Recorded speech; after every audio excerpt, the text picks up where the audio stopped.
तो शुरुआत में हम सूजी को देखते हैं जो कि उसके मैनेजर फ्रेंड के साथ होती है और वो मैनेजर फ्रेंड उसे एक मिशन के लिए भेज रहा होता है और उसे बता रहा होता है कि शहर के सबसे रिचेस्ट मैन और बहुत ही पावरफुल माफिया के बारे में जिसका नाम शन है। और वो सूजी से कहता है उसका मिशन होगा कि उसे वहां जाकर उसके सीक्रेटली फ़ोटो लेनी है क्योंकि शैन को आज तक किसी ने भी नहीं देखा है, लेकिन उसके बारे में रूमर्स फैली है कि उसे लड़के बहुत पसंद है और उन लड़कों को वो वहाँ पर भेजने के लिए काम मेरा ही है। तो तुम उन लड़कों में से एक बनकर जाओगी और वहाँ उसकी फ़ोटो लोगी। सूजी कहती है लेकिन अगर उसने मुझे पहचान लिया तो?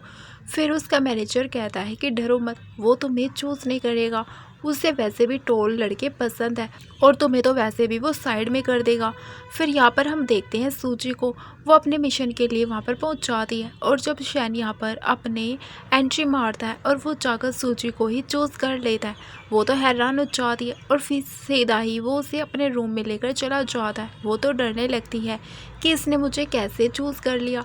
वो सोचती है कि अब तो इसे पता चल जाएगा कि मैं लड़का नहीं बल्कि एक लड़की हूँ। इतने में शैन उसे खुद ही कह देता है कि तुम पक्का अब डर रही होगी कि मैं तुम्हें पहचान लूँगा कि तुम एक लड़की हो। और फिर वो उसका कैमरा और रिकॉर्डर निकाल कर फेंक देता है और कहता है अच्छा तो तुम यहाँ पर मेरी फ़ोटोज़ लेने के लिए आई थी, तो चलो अब मैं तुम्हें प्रूफ कर देता हूँ ताकि तुम्हें पता चल जाए कि मुझे लड़के पसंद है या लड़की।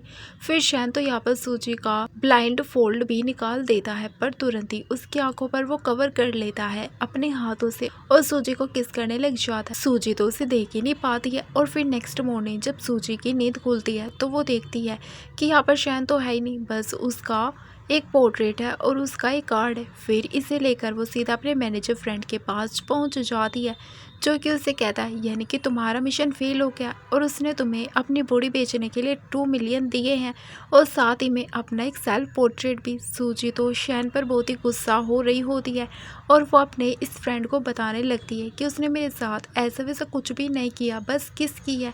फिर इसका दोस्त कहता है जाने दो, कम से कम तुम तो बच गई ना, यही बहुत बेहतर है। तो मिशन फेल हो गया तो कोई बात नहीं। वो सूजी को ये कार्ड दे देता है और कहता है कि तुम्हें अपने सिस्टर की इलाज के लिए वैसे भी पैसे चाहिए थे तो ये 2 मिलियन तुम ही रख लो। और हाँ, एक नया काम का ऑर्डर मिला है जिसका प्राइस तो बहुत ही हाई है लेकिन काम थोड़ा मुश्किल है। तो सूजी कहती कितने पैसे है? तो फिर वो बताता है कि 5 मिलियन है और जिस लड़के ने काम दिया है उसने बताया है कि उसकी फैमिली एक डिसेबल इंसान से उसकी शादी करवाने के लिए फोर्स कर रही है, तो तुम्हें जाकर उस डिसेबल इंसान के साथ में नाइट स्पेंड करनी होगी ताकि फिर सभी लोग तुम लोगों को साथ में देख ले और ऐसे चीट करते हुए पकड़े जाओ और फिर उस लड़की की शादी टूट जाए। ये मिशन है और इसका प्राइस इसीलिए हाई है क्योंकि जिसने पैसे दिए उसका कहना है कि तुम्हें उसके साथ रियल में नाइट स्पेंड करनी होगी। तो सूजी ने सारे पैसे देकर इस डील के लिए हाँ कर दे दिया। तो इसका दोस्त समझाता है कि सूजी तुम एक बार फिर सोच लो क्योंकि तुमने इससे पहले ऐसा काम कभी नहीं किया। तो वो कहती है कि लेकिन अब मुझे पैसों की बहुत ज़रूरत है और फिर वो मन में सोचने लगती है मुझे और भी पैसों की ज़रूरत है अपनी सिस्टर को ठीक कराने के लिए। फिर ये बोलकर सूजी वहाँ से अपने काम के लिए चली जाती है। तभी इसका फ्रेंड यहाँ पर शिन को कॉल करके बता देता है इस बारे में कि उसने ऑर्डर ले लिया है। फिर उसके बाद में हान सूजी को एक पार्टी में लेकर आता है और उसे बताने लगता है कि तुम्हारे मिशन का गोल यहीं पर ही है। फिर वो उसे एक लड़के को दिखाता है और बताता है कि वो फैंग है, इस फैमिली का डिसेबल यंग मास्टर, और यही तुम्हारा टारगेट है। सूजी देखती है कि यहाँ पर कुछ लड़के उसे बुली कर रहे होते हैं। फिर सूजी उस पर तरस खा रही होती है तो हान कहने लगता है कि क्या तुम्हें उसे जानती हो? सूजी कहती है कि नहीं। तो हान उसे बताने लगता है कि उसकी मम्मा भी वहाँ पर बैठी है और वो एक साइको टाइप की वूमेन है जिसने प्रॉपर्टी के लिए अपने पहले हस्बैंड को मार दिया और अब दूसरी शादी करके इस घर में आई गई। फिर हम देखते हैं एक और लड़का होता है जो कि फैंग को बुली कर रहा होता है। तो सूजी पूछने लगती है ये कौन है? तो फिर हान बताता है कि ये ची है, फैंग का स्टेप ब्रदर। उसकी मॉम के साथ मिलकर इसी ने ही तो फैंग के डैड को मारा है। जे तो फैंग को बुली करे जा रहा होता है। तो सूजी कहने लगती है आखिर ये औरत अपने दोनों बेटों को एक दूसरे से फाइट करने कैसे दे सकती है? तो हान कहता है मैंने कहा था ना कि वो एक साइको वूमेन है और उसे लगता है उसका जो दूसरा बेटा जी है उसकी पर्सनैलिटी बिल्कुल उसी से मेल खाती है, इसीलिए वो उसकी हरकतों पर बड़ी हंस रही है क्योंकि वो उसे पसंद करती है। और जो दूसरा बेटा उसका फैंग है उसे वो बिल्कुल पसंद नहीं करती है क्योंकि एक तो वो डिसेबल है और वो सोचती है कि वो कोई काम का नहीं है। फिर हम यहाँ पर फैंग की मोम उठकर जा रही होती है और साथ में एक लड़की भी जा रही होती है। तो हान कहता है कि ये जो लड़की है ये तुम्हारा प्लेयर है, यानी कि इसी ने पैसे दिए हैं ये काम कराने के लिए। उसकी फैमिली ने उसकी शादी इस डिसेबल फैंग के साथ तय कर दिया, इसीलिए उसने हमें कांटेक्ट करा। वो इस डिसेबल बंदे से शादी नहीं करना चाहती है। सूजी देख रही होती है कि कैसे जी और उसके दोस्त मिलकर फैंग को बुली करे जा रहे होते हैं और उसे यहाँ पर स्विमिंग पूल में भी गिराने वाले होते हैं। तो सूजी देखकर गुस्से में आ जाती है और हान से पूछती है क्या मैं ये मिशन पूरा करने से पहले थोड़ी सी फाइटिंग कर सकती हूँ। तो हान कहता है कि देखो तुम्हारी मर्जी है। तो सूजी तुरंत यहाँ पर फैंग को बचाने के लिए जाती है और उन दोनों लड़कों को वो मारकर पानी में गिरा देती है। फिर फैंग को वो कोट से कवर करते हुए उसे व्हीलचेयर से सीधे रूम में लेकर आ जाती है। तभी वो उससे कहता है कि थैंक तुम्हारा, तुमने मेरी मदद की है लेकिन तुम यहाँ से चली जाओ। अगर मेरे भाई को पता लग गया कि तुमने मुझे बचाया तो फिर वो तुम्हें छोड़ेगा नहीं। तो सूजी अपना मास्क निकाल देती है और उसके पास आकर कहती है तुम्हें मुझे थैंक यू कहने की कोई ज़रूरत नहीं है क्योंकि मैं भी कोई अच्छी इंसान नहीं हूँ। और फिर वो उसके ऊपर बैठ जाती है और उसे सेड्यूस करते हुए उसके साथ रोमांस करने लग जाती है। फिर दोनों अल्टीमेट हो जाते हैं और इसके बाद वो हान को मैसेज करके बता देती है कि अब 10 मिनट में यहाँ पर रिपोर्टर्स को भेज दो। फिर सूजी जैसा कि प्लान होता है वैसा ही होता है। यहाँ पर सभी लोग पहुँच जाते हैं और फैंक कि वहाँ फियोंसी भी आ जाते हैं जो कि उससे शादी तोड़ना चाहती थी। वो अब कहने लगती है कि मैं पहले इस डिसेबल से शादी नहीं करना चाहती थी और अब तो इसने मुझे चीट भी कर दिया, तो अब मैं इसके साथ कैसे शादी करूँगी। मैं इससे वक्त ये शादी तोड़ती हूँ। ऐसा कहकर वो तो तुरंत वहाँ से भाग जाती है। फिर यहाँ पर फैंक की मोम तो सीधे उसे थप्पड़ लगाने लग जाती है और चिल्लाती कि तुम किसी काम के नहीं हो। और फिर वो दोबारा से फैंक को वापस से थप्पड़ लगाने वाली होती है पर सूजी जल्दी से मोम का हाथ पकड़ लेती है, उसे रोक देती है और कहती है आप उसे क्यों मार रही है, इसमें इसकी कोई गलती नहीं है, मैंने इसे सेड्यूस किया है। तो फिर फैंक की मोम चिल्लाकर कहती है तुम्हें क्या लग रहा है कि मैं तुम्हें छोड़ने वाली हूँ। वो गार्ड को बुलाती है और कहती है इस लड़की को पकड़ लो। तभी फैंक तुरंत ही अपनी मोम को मनाने लगता है कि प्लीज़ आप इसके साथ कुछ मत करें, मैं इससे शादी करना चाहता हूँ। तो फिर उसकी मोम कहती है तुम पागल हो गए हो क्या, तुम डिसेबल हो तो क्या हुआ, हो तो तुम मेरे ही बेटे, तो क्या मैं तुम्हें ऐसे ही ऐसी वैसी लड़की से शादी करने दूंगी। तो फैंक कहता है कि मोम वैसे भी मैं आपके किसी काम का नहीं हूँ, तो अगर आप उसे छोड़ देंगी तो मैं आपकी हर बात सुनूंगा और मैं नर्सिंग होम में भी रह लूँगा, आपके घर पर भी नहीं रहूँगा। तभी इतने में यहाँ पर फैंक का स्टेप ब्रदर जी आ जाता है और कहने लगता है कि ऐसा कैसे चल सकता है, अगर तुम्हें सच में इस लड़के से शादी करनी है तो तुम्हें हमारे साथ घर पर ही रहना होगा। मैं और मॉम मिलकर तुम्हारा और सिस्टर इन लोग का अच्छे से ख्याल रखेंगे। फिर फैंक इस बात पर कुछ नहीं कह पाता है और उससे मानना पड़ता है। फिर इसके बाद में यहाँ सभी लोग बाहर चले जाते हैं। सोची फैंक को बताने लगती है कि मैं तुमसे शादी नहीं करने वाली हूँ। फैंक कहता है कि मैं एक डिसेबल हूँ, इसीलिए सबकी तरह तुम भी मुझे रिजेक्ट कर दोगी। सूजी कहती है कि तुम अच्छी तरीके से जानते हो कि मैं बस पैसों के लिए तुम्हारे पास आई थी। तो फैंग उसे कहता है कि तुम मुझसे शादी कर लो, बदले में मैं तुम्हें पैसे दूंगा। और फिर वो सूजी को प्लीज़ बोलकर मनाने लग जाता है। तो सूजी मान जाती है और कहती है लेकिन सिर्फ तुम्हें 10 मिलियन नहीं, मुझे 100 मिलियन चाहिए। फिर फैंग सूजी के साथ अपनी मोम के घर पर रहने के लिए आ जाता है। तभी यहाँ पर उसका स्टेप ब्रदर इन दोनों को देखकर खुश हो जाता है और इन लोगों का वेलकम करता है और फैंग से बताता है कि तुम फर्स्ट फ्लोर पर रहोगे और सिस्टर ने लो मेरे रूम के बाजू वाले रूम में रहेगी। फैंग ये सुनते के साथ ही तुरंत मना करने लग जाता है कि इसकी कोई ज़रूरत नहीं है, मेरी वाइफ है, मेरे साथ ही रह लेगी। तो फिर फैंग की मोमो से समझाती है कि तुम्हारा भाई तुम्हारा अच्छा ही चाहता है, ये लड़के सिस्टर लो बनने के लायक है या नहीं है वो तो यही क्वालिफाइड करेगा, तभी तो फिर वो तुमसे शादी कर सकती है, वरना नहीं। तभी सूजी इसके लिए तुरंत ही मान जाती है। तो जी कहता है खुश होकर के अरे वाह सिस्टर इन लो तो कितनी जल्दी मान गई, भाई लगता है तुम तो डिसेबल हो तो ये तुम्हें पसंद नहीं करती है और कहीं ऐसा ना हो कि आधी रात में उठकर मेरे रूम में आ जाए। फिर ये सुनते के साथ तो फैंग को और भी ज़्यादा गुस्सा आने लग जाता है। तभी सूजी कहती है कि मैं फैंग को उसके रूम में लेकर जा रही हूँ और फिर वो उसे व्हीलचेयर से लेकर चली जाती है। तभी जी सोच रहा होता है कि वो फैंग को कोई भी चीज़ लेने नहीं देगा। वो उसकी हर चीज़ को फाइट करके छीन लेगा, चाहे वो प्रॉपर्टी हो या फिर उसके वो मैनी क्यों ना हो। फिर रात में हम देखते हैं फैंग का यहाँ पर स्टेप ब्रदर दूध के गिलास में ड्रग्स मिला देता है और उससे मेड को कह देता है कि इसे जाकर सूजी को दे दो और मेक श्योर करना कि वो इस गिलास को पूरा पी ले। फिर हम देखते हैं सूजी जानबूझ के उस गिलास को विंडो के पास आकर पीने लग जाती है और ये बात जी भी देख रहा होता है। फिर ये देखकर तो वो खुश हो जाता है और फिर यहाँ से वो उसके रूम में आ जाता है और उसे हरेस करने की कोशिश करता है, पर तभी फिर यहाँ पर उसकी मॉम भी पहुँच जाती है और चिल्लाने लगती है कि तुम यहाँ क्या कर रहे हो।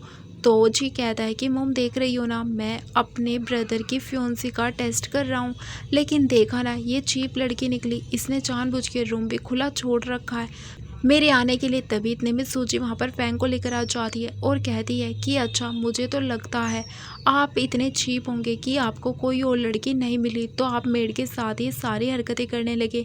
फिर फैंग तो ये देखकर हैरान हो जाता है कि वो यहाँ पर मेड के साथ ये सब कुछ कर रहा था। फिर ये सभी बात करने के लिए लिविंग रूम में आ जाते हैं और सूजी यहाँ पर ड्रामा करते हुए कहने लगती है फैंग अब मुझे बहुत डर लग रहा है, मैं यहाँ पर तुम्हारे साथ रहना चाहती हूँ, नहीं तो फिर तुम्हारा ब्रदर मुझे फिर से परेशान करेगा।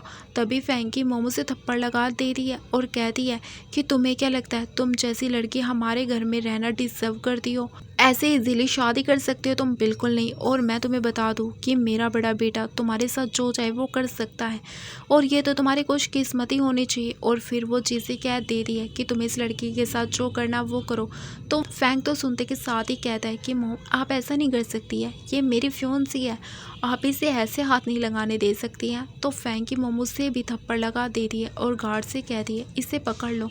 और फिर वो अपने बेटे से कहती है जाओ इसके साथ जैसा खेलना है ना वैसा खेलो। तभी फैंग जल्दी से चाकू लेकर अपने भाई जी के पैरों पर मार देता है और फिर चाकू सीधा उसकी गर्दन पर रख देता है और अपनी मोम को धमकाता है कि अगर इसने सूजी को हाथ भी लगाया ना तो ये मेरे हाथों आज बचेगा नहीं, इसलिए प्लीज़ आप सूजी को छोड़ दो और उसे जाने दो। फिर ये देखते हुए तो मोम खुश हो जाती है और गार्ड्स को छोड़ने के लिए बोल देती है फैंग को। और फिर सूजी यहाँ पर फैंग के साथ जैसे रूम में चली जाती है तो फिर जी कहने लगता है कि मोम देखा ना वो बस इनोसेंट बनने का प्रिटेंड करता है, असल में तो वो बहुत ही चालाक है। मोम खुश होकर कहती है मुझे तो ये जानकर बड़ा अच्छा लग रहा है कि मेरा बेटा तो बिल्कुल मेरी तरह है, मैं तो उसे यूजलेस समझ रही थी। फिर फैंग के साथ रूम में आ जाती है सूजी और तभी वो इसके सामने रोने लग जाता है और कहता है मैंने सोचा नहीं था कि तुम्हें भी यहाँ पर ये सब कुछ फेस करना पड़ेगा, रुको मैं अभी के अभी तुम्हें सारे पैसे ट्रांसफ़र कर देता हूँ, समझ लेना कि तुमने जो फेस किया है ये उसका कंपनसेशन है, इसी वक्त से अपना कॉन्ट्रैक्ट कैंसिल कर रहे हैं। तो फिर सूजी पूछने लगती है तुम इस बारे में पहले से जानते थे ना कि तुम्हारी मोम बस यही चाहती है कि तुम भी अपने भाई की तरह बन जाओ। तो फिर यहाँ पर फ्रैंक उसे बताने लगता है कि जब मैं 6 साल का था तभी मेरी मोम मुझे लेकर गई थी और ये दिखाने के लिए टेरिस पर कि कैसे मेरे भाई ने मेरे डैड को ऊपर बिल्डिंग से नीचे गिरा दिया है। ये सुनते के साथ तो सूजी भी याद करने लगती है कि कैसे उसके पेरेंट्स को भी बिल्डिंग से गिराकर मार दिया गया था और उन्होंने मुझे समझाया कि अगर मैं इस तरीके का क्रूर बनूंगा तभी मैं इस फैमिली में सरवाइव कर पाऊंगा। तो फिर सूजी पूछती है कि फिर तुम अपनी मोम की बात सुनकर वैसे क्यों नहीं बने जैसा वो चाहती थी, क्या इस तरीके की लाइफ इजी है इसीलिए? तो फैंग कहता है आफ्टर ऑल मेरे अंदर भी मेरी मोम का ही खून है, तो मैं भी उनकी तरह कोल्ड बन सकता हूँ और अपने भाई से भी ज़्यादा क्रूर बन सकता हूँ। पर फिर मेरे डैड ने मुझे प्रॉमिस कराया था कि मैं कभी भी अपनी मोम की तरह ना बनूँ, इसीलिए मैं अपना प्रॉमिस पूरा कर रहा हूँ सूजी। और फिर ये सब बोलते हुए फैंग रो रहा होता है तो सूजी उसे हक करके उसे कंफर्ट करने लग जाती है। तभी वो समझाती है कि तुम जाओ यहाँ से, ये जगह तुम्हारे लिए सही नहीं है सूजी। तभी सूजी उसे किस करने लगती है और फिर उसे बताने लगती है मैंने वो दूध थोड़ा सा पी लिया था तो अब तुम्हें मेरी मदद करनी पड़ेगी। और फिर ये दोनों ही एक साथ रोमांटिक नाइट स्पेंड कर लेते हैं। फिर नेक्स्ट मॉर्निंग हो जाती है, सूजी यहाँ से चली जाती है। हम देखते हैं कि फैंग तो जाग रहा होता है, इसके बाद में वो अपनी कंपनी आ जाता है और अपने फ्रेंड से बात कर रहा होता है। फिर यहाँ पे हमें पता चलता है कि फैंग कोई और नहीं बल्कि मिस्टर शैन है और ये अभी उसी की सीक्रेट आइडेंटिटी है जो कि सिर्फ उसका दोस्त हान ही जानता है। और वो उसे कहने लगता है कि सच में तू तो कितना अच्छा एक्टर है ना। हान पूछता है कि क्या तुझे डर नहीं लगता है कि तू सूजी को इतना पसंद करता है, लेकिन जब उसे तेरे बारे में सच पता चलेगा तो वो तुझे छोड़कर चली जाएगी। फैंग कहता है मैंने उसका इतने सालों से इंतज़ार किया है यार, तो अगर अब मैं उसे जाने दूंगा तो फिर वो मुझसे और दूर चली जाएगी, इसलिए अब नहीं। हान पूछता है कि लेकिन तेरी और वो फैमिली इतनी ज़्यादा खतरनाक है, तूने इन सब में अब सूजी को भी इन्वॉल्व कर लिया है, तो क्या तुझे उसकी सेफ्टी की जरा सी भी परवाह नहीं है। फैंग कहता है अभी हम लोग आगे जो करने वाले हैं वो तो और भी ज़्यादा खतरनाक होने वाला है, इसलिए मैं उसे अपने साथ रखना चाहता हूँ उसकी सेफ्टी के लिए। और ये मेरा उसके ऊपर कर्ज है कि मेरी फैमिली की वजह से आज उसकी फैमिली जिंदा नहीं है। और फिर नेक्स्ट सीन में हम देखते हैं फैंग का ये स्टेप ब्रदर यहाँ पर अपने फ्रेंड्स के साथ बातें कर रहा होता है और इन लोगों के सामने वो फैंग की बुराइयां करते हुए बता रहा होता है कि उस डिसेबल लड़के की इतनी हिम्मत हो गई कि उसने मुझे मारने की कोशिश की है, वो भी मेरी मोम के सामने। फिर इसके फ्रेंड्स आइडिया देने लगते हैं कि तुझे अपने उस भाई से बदला लेने के लिए क्यों ना तो उसके फियोंसी का यूज़ करे, उसे बदला ले, उसे ना बांध के रख दे, फिर वो ज़रूर उसके बचाने के लिए आएगा, तब तो उसे मार देना। हम देखते हैं कि सूजी यहाँ पर वेट्रेस बनकर आई होती है और वही लोगों की बातें सारी सुन रही होती है और उसने यहाँ पर चाकू भी ले रखा होता है इनसे मारने के लिए। पर तभी फिर इन लोगों को पता चलता है कि यहाँ पर मिस्टर शैन आने वाले, तो फिर ये सभी डर जाते हैं कि मिस्टर शैन से तो कोई पंगा ही नहीं ले सकता। सूजी भी ये सुनने लगती है और सोचती है कि अगर वो बंदा मुझे हर जगह क्यों ही मिल जाता है, मेरा प्लान ख़राब कर दिया उसने अभी भी। और फिर होटल के यहाँ सभी वेटर्स मिस्टर शैन का वेलकम करने के लिए जा रहे होते हैं और सूजी के कोलिगों से समझा देती कि मिस्टर शैन की तरफ देखना नहीं और अपनी आंखें बंद ही रखना, क्योंकि अगर कोई भी मिस्टर शैन को देखने की कोशिश करता है तो वो उसकी आंखें निकाल लेते हैं, इसलिए बचकर रहना। और फिर सूजी भी यहाँ पर सभी वेटर्स के साथ खड़ी हो जाती है और फिर हम देखते हैं शैन यहाँ पर अपनी एंट्री मारता है और वो यहाँ से जाते हुए सूजी को नोटिस कर लेता है, उसे पहचान लेता है और उसके करीब जाकर कहता है तुम तो वही लड़की हो ना जो उस दिन लड़का बनकर आई थी, लगता है यहाँ पर तुम अब मेरे लिए आई हो। सूजी उसे कहने लगती है कि मैं यहाँ पर तुम्हारे लिए नहीं आई हूँ।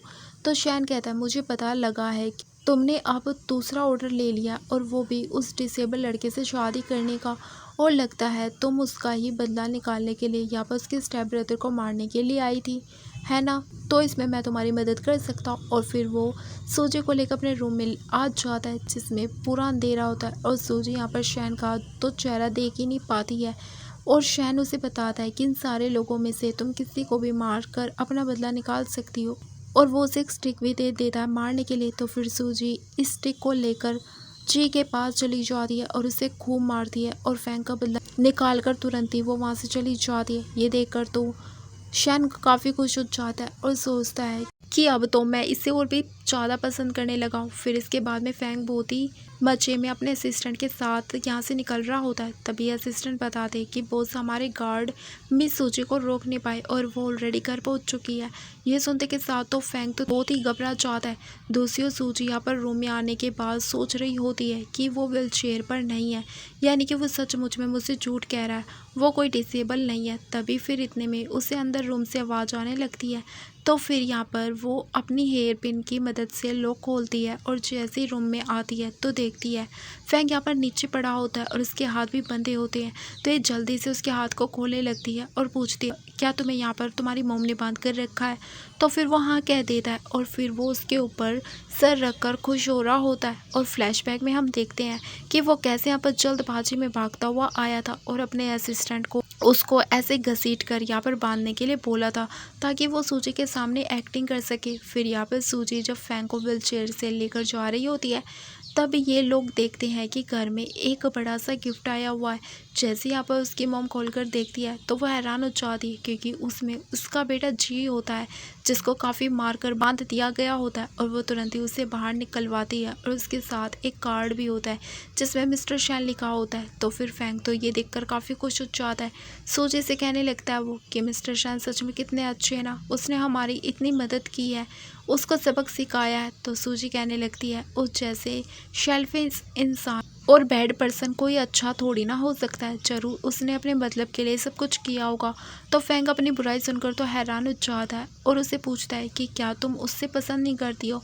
तो सूची कहती है ऑफ कोर्स मैं उससे बहुत ही नफरत करती हूँ, और यह मन में सोचती है कि मुझे ऐसे लोगों से नफरत है जो मुझे मैनिपुलेट करते हैं। फिर इसके बाद में हम देखते हैं सूजी अपनी छोटी बहन से मिलने हॉस्पिटल गई होती है, जो कि कोमा में थी, और वो यहाँ पर उसका ख्याल रख रही होती है। फिर हम यहाँ पर फ्लैशबैक देखते हैं कि सूजी के पेरेंट्स तो मर गए थे, पर उसकी छोटी बहन की जान बच गई थी। जब वो यहाँ हॉस्पिटल में आई थी तब जाकर उसे इस बारे में पता लगा था कि कैसे उसके पेरेंट्स को बिल्डिंग से गिराकर मार दिया गया है, और उसकी सिस्टर के साथ भी वैसा ही किया था, पर उसकी जान बच गई। सूजी यहाँ पर रो रही होती है, तभी इतने में यहाँ पर हान पहुँच जाता है और वो उसे बताने लगता है कि मैं तुम्हारे पैसों में मदद कर सकता हूँ तुम्हारी सिस्टर का ट्रीटमेंट करवाने के लिए। तो फिर वो कहती है तुम मेरी हेल्प क्यों कर रहे हो। तो फिर वो बताता है कि एक्चुअली में तुम्हारे पेरेंट्स ने भी मेरी मदद की थी, तो अब मेरी जिम्मेदारी है कि अगर तुम्हें पैसों की ज़रूरत हो तो मैं तुम्हें दे दूँ। तो फिर तभी से सूजी उसके लिए मिशन करने लगी थी ताकि वो पैसों से अपनी सिस्टर का ट्रीटमेंट करा सके। अब यहाँ पर फ्लैशबैक ख़त्म हो जाता है और सूजी ने हान को यहाँ हॉस्पिटल में बुलाया होता है और वो उसे फैंग के बारे में इन्वेस्टिगेशन करने के लिए बोल रही होती है। तो हान कहता है कि क्या तुम्हें फैंग के ऊपर शक है, लेकिन वो एक नॉर्मल पर्सन है ना, और डिसेबल भी है। तो सूजी कहती है मुझे शक है कि वो डिसेबल है ही नहीं। फिर इसके बाद में हम देखते हैं मोम यहाँ पर जी को देखने हॉस्पिटल आई होती है, जिसका एक पैर अब टूट चुका होता है। तो वो यहाँ पर चिल्लाते हुए कह रहा होता है कि मोम ये सब कुछ उस मिस्टर शैन की वजह से हुआ, आपको मेरे लिए उसे बदला लेना होगा। तो फिर उसकी मोम उसे थप्पड़ मारने लगती है और कहती है तुम्हें पता भी है कि मिस्टर शैन कितने ज़्यादा पावरफुल है, हम में से कोई भी उनसे पंगा नहीं ले सकता है, समझे तुम। और फिर मोम को यहाँ पर शक होने लगता है कि आखिर ऐसे कैसे फैंग इसी वक्त ही घर पर आया और अब मेरे बेटे जी के साथ ये सब कुछ हो रहा है। तो फिर वो यहाँ पर फैंग को बुलवाती है और डॉक्टर को भी बुलवाती है और इसका चेकअप करने को कहती है कि पता करो सच में ये खड़ा हो सकता है या नहीं। तो फिर फैंग कहने लगता है कि मोम आपने अपनी आंखों से देखा था ना कि भाई ने कैसे मेरे पैर तोड़ दिए थे और अपने खुद ही मेरा ट्रीटमेंट रुकवा दिया था, तो अब आपका ऐसे कहने का क्या मतलब बनता है। तो उसकी मोम इसका हाथ छुड़वाती है और डॉक्टर से कहती है मेरे सामने इसे बेड पर लेटाओ और इसका चेकअप करो। फैंग इसके लिए नहीं मान रहा होता है, पर डॉक्टर से ज़बरदस्ती बेड पर लेटाने लगते हैं और तभी हम देखते हैं हान और सूजी बाहर से ये सब कुछ देख रहे होते हैं। तो हान कहने लगता है सूजी को कि क्या तुम अब उसकी मदद नहीं करोगी। तो सूजी कहती है कि ऑफ कोर्स करूँगी, लेकिन अभी नहीं, अभी तो मैं भी जानना चाहती हूँ कि वो सच में डिसेबल है या नहीं। पर डॉक्टर्स को तो पहले ही फैंग ने हायर कर रखा होता है। तो यहाँ पर फैंग का चेकअप करने के बाद मोम को बता देते हैं कि हाँ सच में फैंग डिसेबल है और वो कभी ठीक नहीं हो सकता है। तो फिर यहाँ पर मोम को शक हो रहा होता है और वो कहने लगती है अब तो मैं खुद ही टेस्ट करके पता कर लूँगी कि सच में इसके पैर काम करते हैं कि नहीं। अगर सच में इसको कुछ फील नहीं होता है तो इसे तो चोट भी पता नहीं चलेगी, ना ही दर्द होगा। और ऐसा बोलते वो फैंग की मोम तो चाकू लेकर सीधा उसके पैर के करीब पड़ने लग जाती है मारने के लिए। फैंग डरकर अपनी आंखें बंद कर लेता है, पर तभी इतने में सूजी आकर उसकी मोम का चाकू पकड़कर उसे रोकने लगती है और सूजी के हाथ से तो खून भी निकलने लग जाता है। ये देखते हुए फैंग उसकी केयर करने लग जाता है। सूजी कहती है कुछ नहीं, ठीक हूँ मैं। और फिर वो उसकी मोम से कहती है आखिर इस दुनिया में तुम्हारे जैसी मोम कैसे हो सकती है जिसे अपने बेटे पर यकीन ही नहीं है। आपने खुद ही हमें अपने घर पर रहने के लिए बुलाया था ना, तो अब आपको ऐसा क्यों लग रहा है कि प्रॉपर्टी के लिए यहाँ पर आया है और अपने ही भाई को मारने की कोशिश कर रहा है। तो फिर मोम कहती है कि मेरा और मेरे बेटे के बीच का मामला है तो तुम इसमें मत घुसो। तो सूजी भी कहती है कि अब फैंग मेरा फियोंसी है तो उसका हर मैटर मेरा मैटर होगा, और अगर आपको हम पर इतना ही ट्रस्ट नहीं है तो हम घर से चले जाएंगे, कोई बात नहीं। और फिर ये बोलकर सूजी तो यहाँ से फैंग को उठाकर ले जाती है और उसे जैसे वो बाहर लेकर आती है तो फैंग कहता है कि मुझे नीचे उतार दो, तुम चल नहीं पाओगी, तुम्हें चलने में प्रॉब्लम आएगी। सूजी कहती है कि सॉरी मैं तुम्हें प्रोटेक्ट नहीं कर पाई, और फिर वो उसे उठाकर बेड पर लेटा देती है और कहती है तुम मेरा यहीं पे इंतज़ार करो, मैं अभी आती हूँ। फिर इतने में यहाँ पर हान भी आ जाता है। तो सूजी जल्दी से फैंग को बताने लगती है कि ये मेरा फ्रेंड है और इससे डरना मत, ये मेरी जगह तुम्हारे ख्याल रखेगा। और फैंग कहता है कि ठीक है, और सूजी बाहर चली जाती है। और फिर यहाँ पर फैंग को तो ऐसे देखते हुए हान हंसने लग जाता है और कहता है कि तुम जैसा यंग मास्टर को तुम्हारी स्वीट हार्ट तुम्हें प्रिंसेस की तरह उठाकर लेकर आ रही थी। फैंग कहता है कि तुम 2 मिलियन ले लो, लेकिन यार अपना मुंह बंद रखो।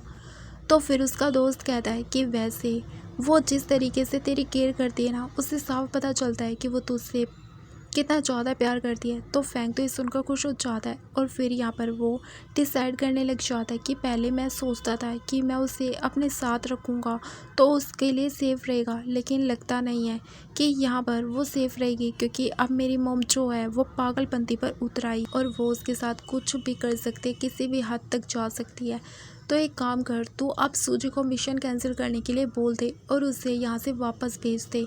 और फिर वो अपने दोस्त को कार्ड भी दे देता है और कहता है उसे पैसे भी दे देना ताकि वो अपना खर्चा संभाल सके। और फिर ऐसा बोलकर वो जैसे जा रहा होता है, तभी इतने में सूजी यहाँ दरवाज़ा खोलते हुए आने वाली होती है। तो फैंग उसकी आवाज़ सुन लेता है तो वो जल्दी से नीचे गिरने का नाटक करता है।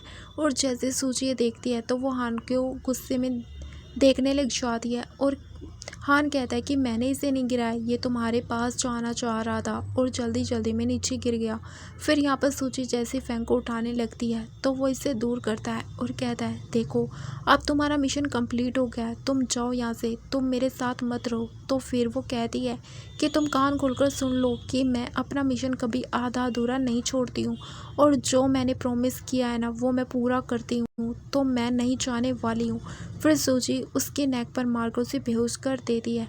ये देखकर तो हान कहता है कि आखिर तुम ये क्या कर रही हो। तभी फैंग उसे अपनी आंखें खोलकर दिखाता है कि वो बिल्कुल ठीक है, वो उसकी फिक्र ना करे। सूजी हान से कहने लगती है कि ये बस मेरी फिक्र कर रहा है, इसीलिए मुझे अपने से दूर करना चाहता है, लेकिन मैं कहीं नहीं जाने वाली हूँ, बल्कि मैं इसे अच्छे से ट्रीट करूँगी और अब मैं इसे लेकर जा रही हूँ, तो तुम बाकी की चीज़ें हैंडल कर लो। ऐसा बोलकर सूजी यहाँ से फैंग को व्हील चेयर पर बैठा कर लेकर चली जाती है और फैंग यहाँ पर स्माइल करते हुए अपने फ्रेंड को देखते हुए चला जाता है।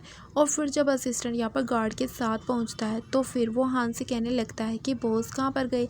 तो फिर हान बताता है कि वो तो प्यार में पागल हो गए हैं। और फिर फैंग यहाँ पर घर पर होता है और तभी उसका असिस्टेंट उससे कॉल करके पूछ रहा होता है कि बॉस आप कहाँ पर है।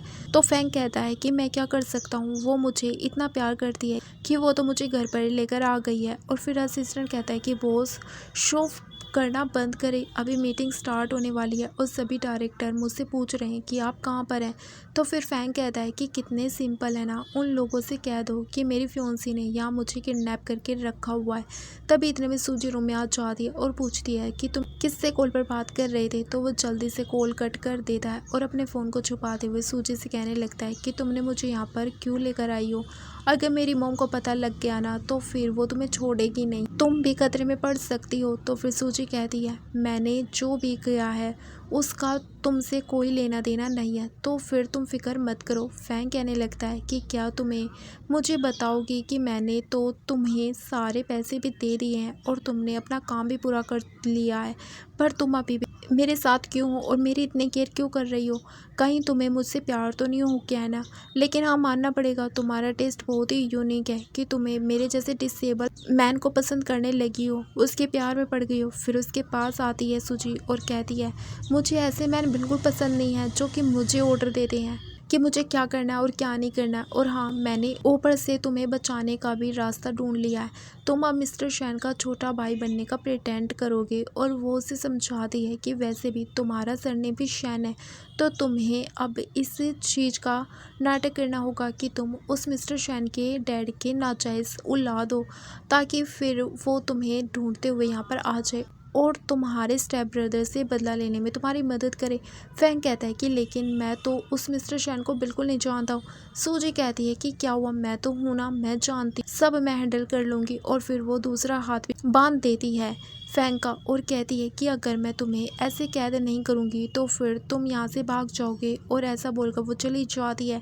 और फिर सूजी के जाते शैन यहाँ कहने लगता है कि तभी तो मैं तुम्हें इतना ज़्यादा पसंद करता हूँ, इसके आइडियाज़ सच में बहुत ही ज़्यादा बढ़िया है, लेकिन अगर ये मुझे ऐसे कैद करके रखेगी तो फिर मिस्टर शैन के पास मैं कैसे जाऊंगा।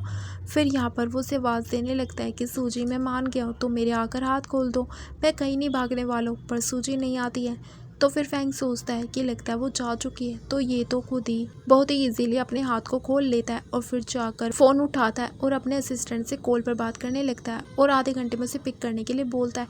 इतने में सूजी रूम में आ जाती है और उसे ऐसे चलते हुए देख ले रही है और फिर उसके पास आकर पूछती है क्या हुआ, अब तुम नीचे गिरने की एक्टिंग नहीं करने वाले हो क्या। तो फिर फैंग कहता है अब मैं एक्टिंग करूँगा तो बहुत ही देर हो चुकी है ना, इसीलिए नहीं कर रहा हूँ। और वो पूछता है कि तुम्हें कब पता चला। तो फिर सूजी बताती कि जब उस दिन के पैर टूट गए थे, उस दिन जब मैंने तुम्हें देखा कि तुम व्हीलचेयर पर नहीं थे, तभी मुझे पता चल गया था।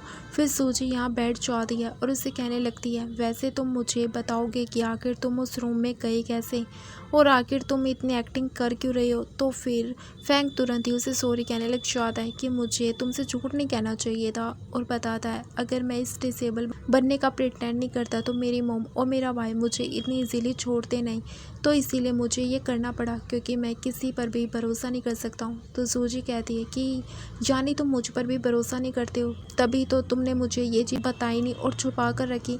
तो फिर वो कहता है ऐसा नहीं है सूजी। तो सूजी कहती है मैं अभी इसी वक्त तुम्हारे साथ सारे कॉन्ट्रैक्ट ख़त्म कर रही हूँ, समझे तुम। और फिर ऐसा बोलकर वो गुस्से में जाने वाली होती है तो फैंग उसे मनाने लगता है कि प्लीज़ मत जाओ और फिर वो जल्दी से उसे उठाकर बेड पर लेटा देता है और उससे समझाने लगता है कि मैं तुम्हें सच में पसंद करता हूँ, इसीलिए प्लीज़ मुझे छोड़कर मत जाओ। फिर इतने में यहाँ पर किसी लड़की के आने की आवाज़ आती है तो फैंग जल्दी से सूजी को अपने ऊपर कर लेता है और फिर जैसे ही लिन यहाँ पर आती है वो सूजी को दूर करते हुए फैंग से कहने लगती है कि फ़िक्र मत करो, मैं आ गई हूँ, मैं किसी को भी तुम्हें हर्ट नहीं करने दूँगी। फैंग इससे लड़की से अपना हाथ छुड़ाता रह जाता है और कह रहा होता है कि मुझे टच मत करो, पर वो तो थी जो इसका हाथ छोड़ ही नहीं रही होती है। इतने में फिर फैंग की मॉम भी पहुंच जाती है और कहने लगती है मिस लिन तुमने देख लिया ना, फैंग बिल्कुल ठीक है, तो अब तुम अपने फ्योंसी जी से मिलने के लिए चलो। तो फिर लिन कहने लगती है कि आपने मुझसे प्रॉमिस किया था कि अगर मैं जी से शादी करने के लिए मान जाऊंगी तो फिर ये भी मेरा होगा और ये किसी भी लड़की से प्यार नहीं कर सकता है, तो आखिर ये लड़की यहाँ पर कर क्या रही है। तभी सूजी यहाँ पर फैंग से कहने लगती है कि यही तुम कह रहे थे ना कि तुम मुझे पसंद करते हो। तो वो कहता है कि तुम मुझ पर भरोसा करो। फिर इतने में उसकी मॉम यहाँ पर लिन को समझाने लगती है अगर तुम मेरे बेटे जी से शादी करोगी और हमारे बीच की जो फैमिली बिजनेस हुई है वो पूरी करोगी तो फिर मैंने जो तुमसे प्रॉमिस किया वो भी मैं पूरा करूँगी। ये फैंग तुम्हारा ही है और इसकी जो ये फ्योंसी है ना ये बस नाम की है सभी को दिखाने के लिए। तो फिर लिन कहने लगती है कि फैंग सिर्फ मेरा और ये सिर्फ मेरा ही खिलौना रहेगा और इस लड़की को इससे दूर कर, मैं इसे फैंग के पास नहीं देखना चाहती हूँ। तो फिर फैंग की मम सूजी से कह देती है कि तुम जाओ यहाँ से। तो वो कहती है कि अब ये मेरा घर है, मैं नहीं जाने वाली हूँ। तो फिर मॉम यहाँ पर गार्ड को बुला देती है और यहाँ पर यंग मास्टर यानी कि फैंग को लेकर जाने के लिए कहती है। तो फिर वो लोग फैंग को जल्दी से व्हीलचेयर पर बैठा कर लेकर चले जाते हैं। फैंग सूजी को आवाज़ देता रह जाता है पर सूजी तो गुस्से में होती है जो कि उसकी तरफ देखती भी नहीं है।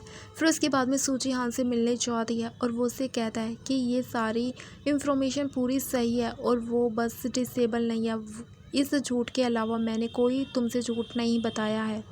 तो फिर सूजी कहने लगती है जब वो इतना ही लायक है तो आखिर वो अपनी फैमिली को छोड़कर खुद ही क्यों नहीं चला जाता है, लगता वो भी प्रॉपर्टी के लिए रुका हुआ है और वो बस मुझे टूल की तरह इस्तेमाल करना चाह रहा है। तो फिर हान कहने लगता है कि नहीं, वो फैमिली प्रॉपर्टी के लिए नहीं रुका हुआ है बल्कि वो तो अपने डैड के एसेस के लिए रुका हुआ है जो कि उसकी मॉम ने छुपा रखे है और उसी की वजह से उसे धमकियाँ देती रहती है वो, और फैंग को तो सब सुनना पड़ता है, इसीलिए वो जानबूझ के डिसेबल होने का प्रिटेंड कर रहा है ताकि वहाँ पर वो सरवाइव कर पाए। इसके अलावा उसके पास कोई और ऑप्शन नहीं है अपने डैड के एसेस को ढूंढने का। फिर हान मन में सोच रहा होता है कि उस फैंग ने मुझे ये सब कुछ ही बोलने के लिए कहा था और वैसे ये पूरा झूठ भी नहीं है, तो मैं कोई झूठ नहीं बोल रहा हूँ यहाँ पर सूजी से। तो सूजी कहती है कि तुम मेरी एक और मदद करो, मेरे लिए मिस्टर शैन को कांटेक्ट करो। दूसरी तरफ हम देखते हैं फैंग की मॉम उसे गार्ड के जरिए एक रूम में ले जाती है और उसे यहाँ पर लॉक करने के लिए बोल देती है। फिर फैंग सोच रहा होता है कि आखिर अब मैं सूजी को कैसे मनाऊंगा।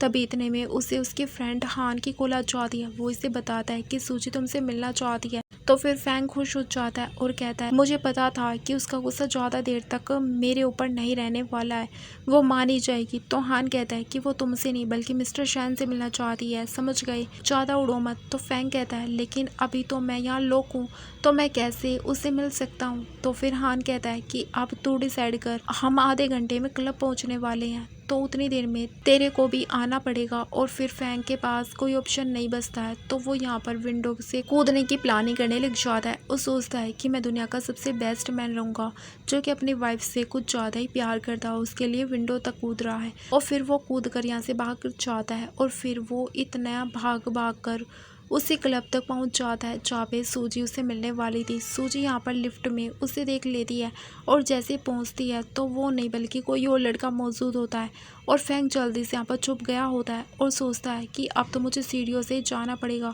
लेकिन आखिर फ्लोर इतना ऊपर क्यों है। फिर वो जल्दी से सीढ़ी चढ़कर जाता है और अपने कपड़े चेंज करके फिर यहाँ पर अपनी चेयर पर बैठ जाता है बड़े रोब से अपने ऑफिस में, जहाँ पे सूजी पहले से उसका इंतज़ार कर रही होती है। और वो उससे पूछता है कि तुम आखिर मुझसे क्यों मिलने आई हो। तो फिर सूजी कहती है कि मिस्टर शैन मुझे आपसे एक डील करनी है। तो फिर फैंग तो उससे कहने लगता है कि तुम इस लायक नहीं हो कि मेरे साथ कोई बिजनेस डील करो, आखिर तुम मुझे क्या ही दे सकती हो। तो फिर यहाँ पर सूजी उसे या फैमिली को ऑफर देने लगती है और बताती है कि वैसे तो यैन फैमिली की प्रॉपर्टी उस डिसेबल यंग मास्टर फैंग को मिलनी चाहिए, लेकिन उसे प्रॉपर्टी नहीं बल्कि अपने डैड के ऐसे चाहिए। तो अगर तुम उसकी मदद करोगे और उसकी लाइफ को प्रोटेक्ट भी करोगे तो वो तुम्हें प्रॉपर्टी देने के लिए तैयार होगा।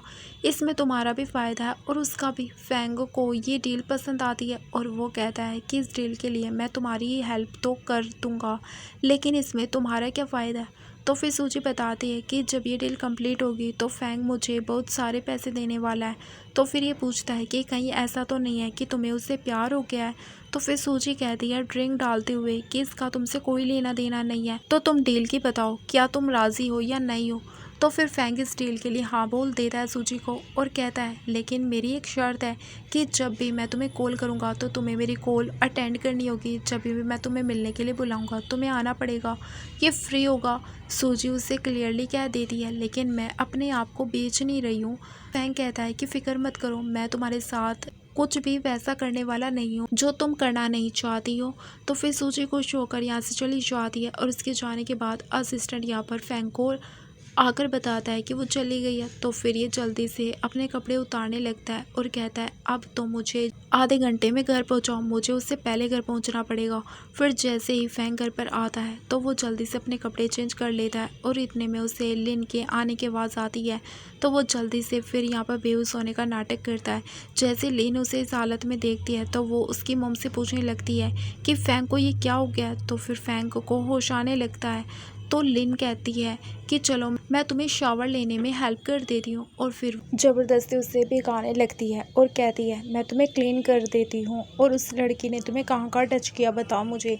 फैंग उसे रोक रहा होता है तो फिर उससे वो मारने ही जा रही होती है। इतने में यहाँ पर सूजी आ जाती है और वो लिन को दूर करते हुए फैंग को बचा लेती है। फैंग जल्दी से सूजी को हक करके रोने लग जाता है। तो सूजी कहती है फिक्र मत करो, अब मैं आ गई हूँ ना। और फिर वो उसे यहाँ से लेके जाने के लिए निकल जाती है। तो फैंग की मॉम उसे रोक लेती है और कहती है तुम मेरे बेटे को कहाँ लेकर जा रही हो। तो सूजी कहती है कि मैं आपके बेटे को नहीं लेकर जा रही हूँ बल्कि मैं मिस्टर शैन के छोटे भाई को लेकर जा रही हूँ। ये सुनकर तो मॉम हैरान हो जाती है। तो फिर यहाँ पर शैन का असिस्टेंट भी आ जाता है और बताने लगता है कि डीएनए टेस्ट की रिपोर्ट आ गई है और ये कोई और नहीं बल्कि हमारे मास्टर शैन के छोटे भाई हैं।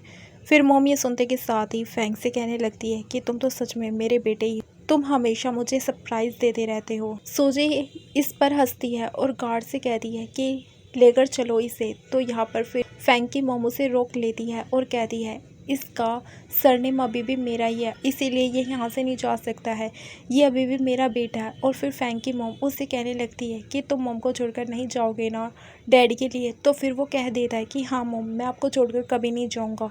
तो फिर सूजी कहती है फिर मैं भी अभी यहाँ पर रहूँगी क्योंकि मैं इसकी फियोंसी हूँ और अब आप मुझे भी नहीं रोक सकती है। तो फिर इतने में यहाँ पर लीना जाती है और चिल्लाने लगती है कि तुम यहाँ नहीं रुक सकती हो।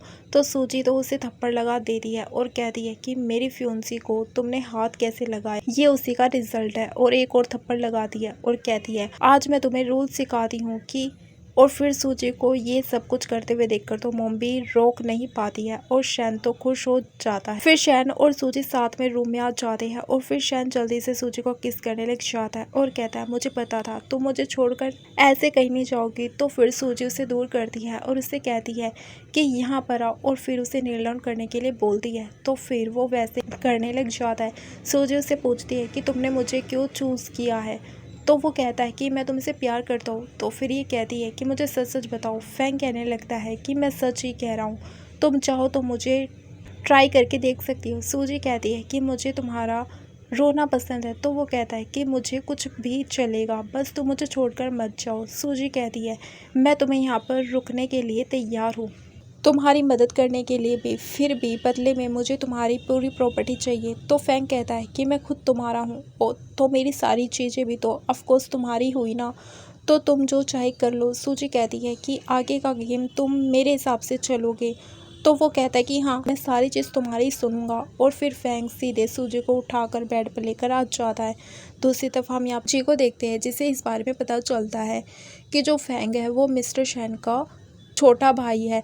तो वो काफ़ी गुस्से में आ जाता है और कहने लगता है आखिर ऐसे कैसे हो सकता है। फैंग उस मिस्टर शैन का छोटा भाई, तभी तो वो मिस्टर शैन मुझे परेशान कर रहा था। ये सोचता है कि नहीं मैं ये सब कुछ ऐसे नहीं चलने दे सकता हूँ, फैमिली प्रॉपर्टी तो मुझे मिलनी चाहिए ना, उसे नहीं, मैं उसे कुछ भी छूने नहीं दूंगा और अब मैं उसे डिस्ट्रॉय कर दूंगा और सेम उसी तरीके से मारूंगा जैसे मैंने उसके डैड को मारा था। फिर दूसरी दफ़ा हम यहाँ पर फैंग को देखते हैं जो कि सूजी और अपनी मॉम के साथ बैठ के ब्रेकफास्ट कर रहा होता है और सूजी को अपने हाथ से खाना खिला रहा होता है। तभी इतने में यहाँ पर जी भी घर पर आ जाता है। तो उसकी मॉम पूछती है तुम्हें तो डॉक्टर ने अभी हॉस्पिटल में रहने के लिए बोला था ना, तो तुम यहाँ क्या कर रहे हो। तो जी कहता है कि डॉक्टर ने कहा कि अब मैं रेस्ट कर सकता हूँ, तो मुझे अभी कुछ ज़रूरी काम भी करने हैं। तो अभी इतने में मॉम यहाँ पर फैंग को सजेस्ट करने लग जाती कि अब तुम कंपनी में काम करना शुरू कर देना चाहिए। तो फिर फैंग यहाँ पर सूजी के हाथ के ऊपर अपना हाथ रख देता है। तो सूजी उसकी तरफ से कहने लगती है कि वो इस सब में इंटरेस्टेड नहीं है। तो फिर मॉम बताने लगती है कि ये बहुत ही जीनियस है और इसका काम करना तो बनता ही है ना। तो फिर सूजी कहने लगती है अगर ये आपको इतना ही जीनियस लग रहा था तो फिर आपको इसके पैर क्यों तुड़वा दिए और इसे डिसेबल कर दिया। तो मॉम कहती है कि उसके पैर टूटे हैं, दिमाग नहीं, और वो दिमाग से काम कर सकता है बड़े आराम से। तो सूजी कहती है अच्छा पहले तो आपने इसे डिसेबल समझ के नर्सिंग होम में फेंक दिया और अब जब आपको लग रहा है कि इसका दिमाग बिजनेसमैन वाला है तो अब आप इसे कंपनी के काम में लगाना चाहती है और इसका यूज़ करना चाहती है। आखिर क्यों, ये मेरा मैन है और मैं इसके साथ कुछ भी गलत नहीं होने दूंगी। ये सुनते ही तो फिर फैंग बहुत ही ज़्यादा खुश हो जाता है कि लगता है ये सचमुच में मुझे बहुत ही प्यार करती है। फिर मॉम फैंग से पूछती है कि तुम क्या कहोगे इस बारे में। फैंग कहता है कि मैं अपनी वाइफ की बात सुनूंगा। तो फिर मॉम सूजी को मनाने लगती है तुम मुझसे क्या लोगी कि तुम मेरे बेटे को कंपनी में काम करने दो। सूजी कहती है ठीक है अगर आप मुझे शेयर दोगी और कंपनी के प्रेसिडेंट की पोजीशन दोगी तो फिर मैं शायद मान सकती हूँ। तो फिर मॉम तुरंत ही एग्री हो जाती है। ये सुनते के साथ तो जी कहने लगता है कि आप आखिर इतनी पार्शियल क्यों हो रही है, आप ऐसा कैसे मान सकती है। तो सूजी कहती है क्योंकि तुम्हारी मॉम की नज़र में अब तुम यूज़लेस हो, जैसे पहले फैंग था तो अब तुम अपना मुंह बंद रखो और वो कुछ नहीं कर पाता है। ऑफिस के बाद में फैंग सूजी के साथ कंपनी में काम करने के लिए चला जाता है। तभी यहाँ पर उसकी मॉम सूजी को प्रेसिडेंट बनाने के लिए साइन भी करवा लेती है और कहती है चलो मैं तुम्हें तुम्हारा ऑफिस दिखा देती हूँ। तो फिर सूजी फैंग से कहती है तुम यहीं पर मेरा इंतज़ार करना, मैं जल्दी आती हूँ। और फिर वो अपने देखने के बाद में सूजी जब वापस आती है तो फैंग उस ऑफिस में नहीं होता है। तो सूजी देखती है कि फैंग तो यहाँ पर है ही नहीं। तो वो तुरंत ही मॉम को पकड़कर उसे पूछने लगती है आखिर आपने फैंग के साथ क्या किया है। मॉम कहती है मैं भी तो तुम्हारे साथ ही थी ना, मुझे क्या मालूम। तभी फिर मॉम को शक हो जाता है कि कहीं जी उसे टेरेस पर ना लेकर गया हो। फिर ये लोग जल्दी से टेरेस पर पहुंच जाते हैं और देखते हैं जी कैसे यहाँ पर अपने गार्ड की मदद से फैंग को टेरेस से गिराने के लिए उसे किनारे पर खड़ा करके रखा होता है। और फिर वो सूजी को देखकर उससे बताने लगता है कि तुम्हें पता है उसके डैड को मैंने ऐसे ही मारा था यहीं पर खड़े करके, और फिर मैंने उसे धक्का दे दिया था और वो नीचे गिर गया जिससे उसकी जान चली गई। सूजी उससे कहती है उसे छोड़ दो, तुम उससे कुछ मत करो, तो भी ये नहीं मान रहा होता है। तो सूजी अपने ट्रिक्स की मदद से जल्दी से उसको पकड़ लेती है और कहती है जी से कि अगर तुमने अभी उसे नहीं छोड़ा ना तो फिर तुम मेरे हाथों मारे जाओगे। और फिर वो उसे भी किनारे पर ले आती है। तो फिर वो डर के मारे अपने गार्ड से कह देता है कि इसे छोड़ दो, और फिर सूजी फैंग को बचा लेती है और जी को इंजेक्शन लगाकर बेहोश कर देती है और गार्ड से कहती है ले जाओ अपने बॉस को यहाँ से। फिर यहाँ पर जी को बचाने के लिए उसकी मॉम भी उसी के साथ चली जाती है। फिर सूजी फैंग से कहती है अब बेहोश होने का नाटक करना बंद कर दो और होश में आ जाओ। तो फिर यहाँ पर वो हंसने लग जाता है। सूजी उससे कहती है कि तुमने मेरे साथ ऐसा मजाक करके अच्छा लगता है क्या? तो वो कहता है कि तुम्हें कैसे पता चला कि मैं नाटक कर रहा था? सूजी कहती है मुझे अभी भी पता चला है। फैंग कहता है कि तुम सच में मेरी कितनी केयर करती हो, क्या तुम्हें मुझसे प्यार हो गया? सूजी इसका कोई जवाब नहीं देती है और यहाँ से जाने लगती है। पर फिर वो वापस आती है और फैंग उसे फिर अपने डैड के बारे में बताने लगता है और अपसेट हो जाता है। तो सूजी उसे हक कर लेती है और कहती है अब तुम फिक्र मत करो, मैं हूं ना तुम्हारे साथ।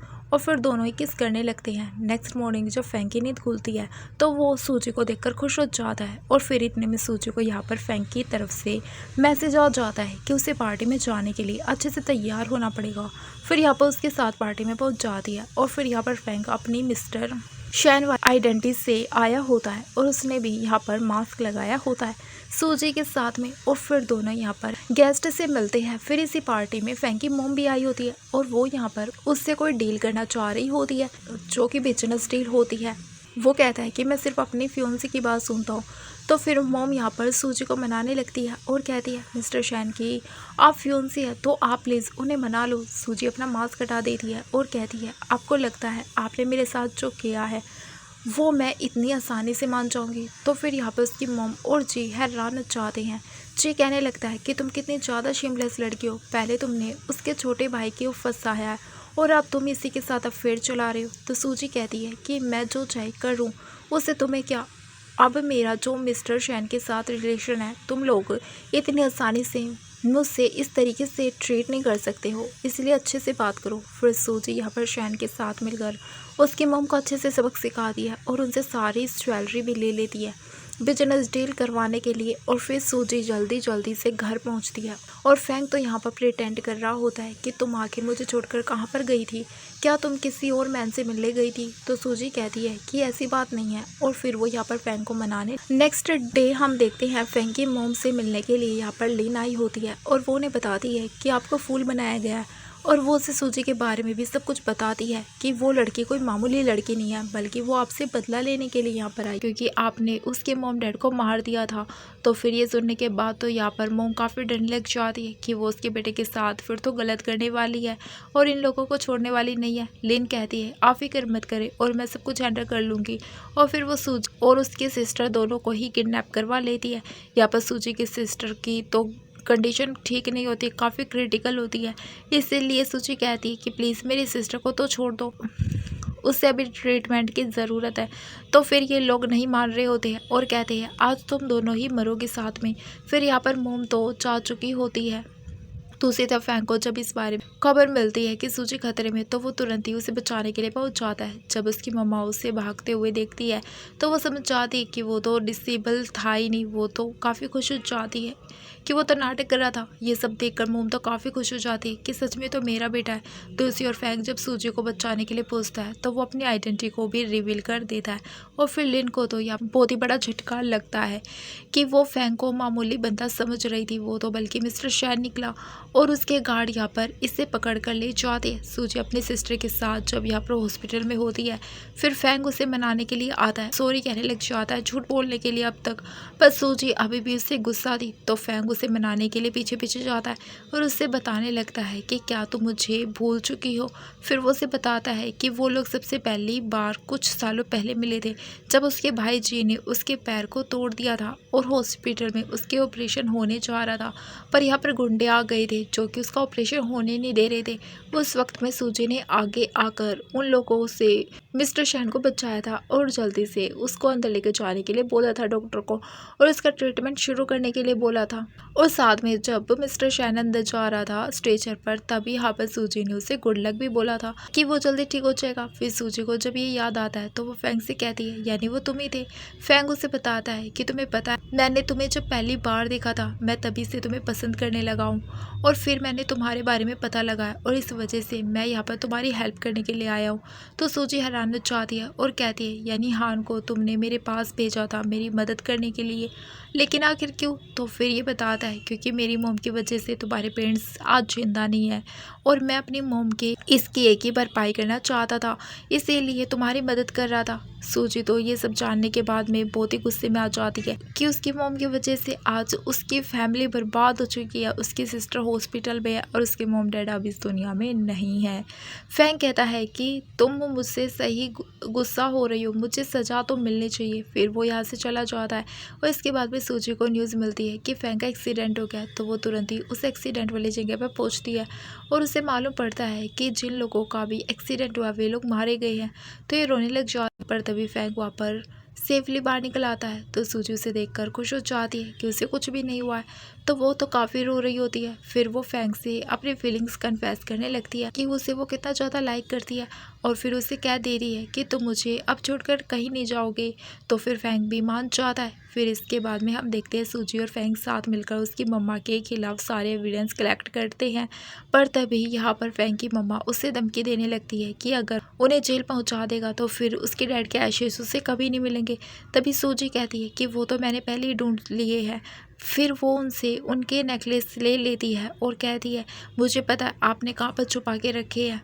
फिर मोम काफ़ी ज़्यादा हैरान हो जाती है और कहती है क्या? फिर यहाँ पर गार्ड उसे अरेस्ट करके ले जाते। फिर सूजी ज्वेलरी का बॉक्स फैंग के पास लाकर उसे देते हुए कहती तुम्हारी मोम ने इन सब चीज़ों का बहुत ही प्रीशियसली ख्याल रखा है, तभी मुझे शक हो गया था कि ज़रूर इसी के अंदर तुम्हारे डैड के आशीष भी होंगे। फिर फैंग अपने डैड के आशीष को अपने ग्रैंडपा के पास लेकर जाता है और फिर ग्रैंडपा भी रोने लगते हैं और फिर वो फैंग से कहते हैं कि क्या अब तुम्हें शादी नहीं करनी है, जाओ अपनी वाइफ को मना कर लेकर आओ। फिर इसके बाद में फैंग यहाँ पर सूजी से मिलने जाता है और फिर सूजी यहाँ पर फैंग से कहती है कि मैं इतनी आसानी से नहीं मानने वाली हूँ, तुम्हें मेरी सारी बातें माननी पड़ेंगी, सुननी पड़ेगी। फैंग सबके लिए रेडी हो जाता है कि तुम जो बोलोगी जैसा बोलोगी मैं वैसा करूँगा। और फिर इसके बाद में दोनों यहाँ रोमांटिक टाइम स्पेंड करते हैं। और दोस्तों इसी के साथ हमारे इस ड्रामा की हैप्पी एंडिंग हो जाती है। Thank you for watching.